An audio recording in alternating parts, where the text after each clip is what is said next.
Hedge fund managers bet money that a specific stock will decline in value. That's called short selling. Short selling has no obvious value to the American economy. Or at least, that's what we had thought.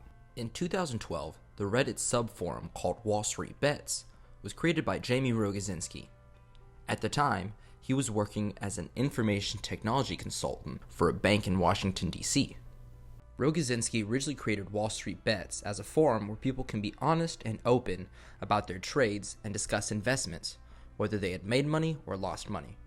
Jamie wanted to create an area where people can be real about their stocks. It was this honest and open discussion that attracted so many people to the forum, many of which were young, new retail investors. And that is what helped it grow into one of the site's top 50 subreddits. With the pandemic forcing people to stay inside, and stimulus checks being sent out to millions of Americans, people were looking for new ways to spend their money, and online was the easiest way to do it. In 2019, Charles Schwab and TD Ameritrade eliminated all their commissions fees, allowing users, both traditional and retail, to trade 100% commissions-free. Finally, joining Robinhood. Robinhood had been allowing users to trade 100% commission-free since 2013. This attracted many new investors, both traditional and retail. This combination of allowing investors to trade 100% commission-free, along with millions of Americans receiving thousands of dollars during a pandemic where they are not allowed to leave their house, was creating the perfect storm for a once-in-a-lifetime stock market event. GameStop! GameStop! GameStop! Well, I'm thinking that this GameStop situation is the craziest I think I've ever seen. So why was GameStop chosen amongst all the stocks out there? I spoke with a professor at Texas State University to see what he had to think about this. So if you think about GameStop, it's not that difficult, I think. I mean, what they do is they sell these games secondhand, right? Like kind of like a half-price books, but for video games. First of all, the pandemic has been very tough for them. Nobody's really going into strip malls anymore to buy these games. And then a lot of these newer consoles, like the PlayStation 5 and the Xbox, whatever it's called, you actually download the games straight into the console. So there is no middleman where you actually have to buy games from them. So if you think about the business line of GameStop, not a lot of people are buying CDs anymore or DVDs anymore, and to actually go into a store during the pandemic was tough, so it made perfect sense that they were targeted. Many of these young Reddit retail investors felt personally attacked when these giant hedge funds decided to short GameStop. They took it personal because many of them had played video games in their younger years, always going to GameStop to buy them.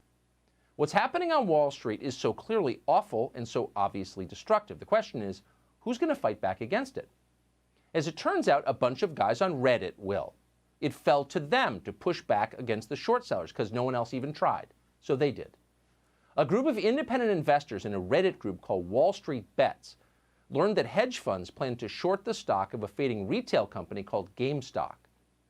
So the Reddit investors began buying shares of GameStop, and GameStop surged in value, ultimately up by more than 1,000%. By the time I caught wind of it, the stock had already risen, several $100s from its start. And looking at the history of the stock, saw that the stock kept going up and up, and it seemed to be no end to it. The GameStop deal was so strange because in a matter of 2 days, the stock was going up 500%. So I think it has been the most extreme case that we have seen here in the US.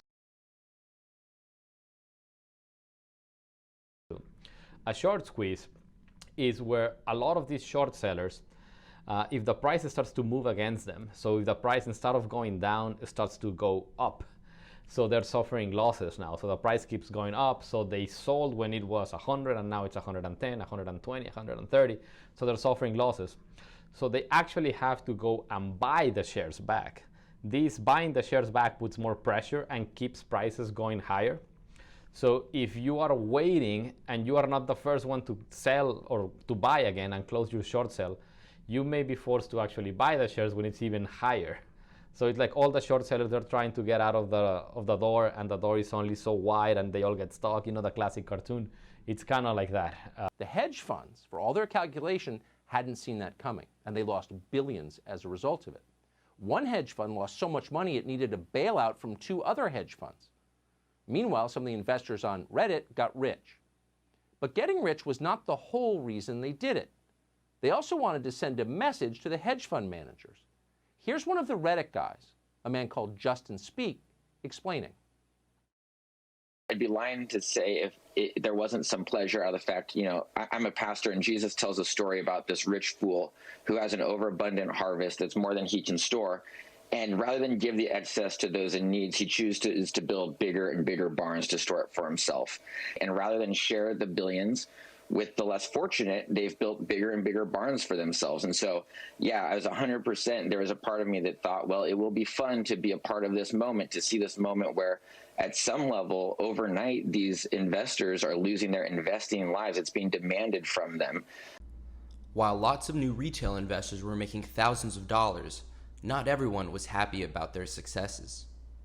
But the hedge fund people don't. They weren't happy. People who lose money rarely are happy.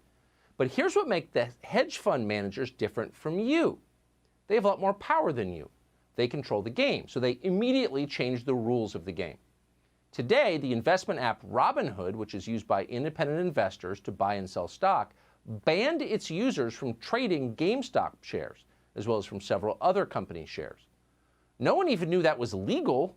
Maybe it isn't, but Robinhood did it anyway, and they did it under pressure from the hedge funds, who they really work for. So I felt like it was totally wrong. Hedge funds can manipulate the markets to a certain extent. They're investing millions of dollars. And we get a pool of retail investors to kind of do the same thing, to, as mentioned, to force that squeeze and those short buys. It just didn't seem right that they were able to put a halt or a pause on the retail investor from keeping that momentum going. So I didn't think it was right at all. I don't think it's right at all. Oh, yeah, that's, market manipulation. I think that was one of those terms that was getting thrown around quite often all over the news. Market manipulation, yeah, basically. Yeah. Some people interpret it like that. I don't think it was. Again, I think it had more to do with the way that markets operate. If we could have like this instant clearing so that when you click buy, you immediately get the securities and the money immediately leaves your account. And not just your account, but your account with Robinhood. And it goes automatically to the other broker or to the other client automatically. We wouldn't have any of these problems. But the thing is that for a couple of days, Robinhood has money that belongs to the client that still hasn't gone to the other side of the party. So you need to guarantee it in some way. So it was not really market manipulation. It felt like that for sure. And I'm sure that many of the investors that were playing the ride probably felt that this was unfair. But it's just the way that the market is supposed to work. It's just part of the plumbing. I think they did a very poor job explaining it. I mean, it's hard enough to explain, but they should have done it a little bit better. While there's still plenty of mixed emotions over what Robinhood did, one thing is for sure. If you're gonna get on that ride, it's gonna be a very, very wild ride. So you gotta be aware that, hey, you can lose all of it, you can make a lot of money. Some guys made a lot of money and then lost a lot of money.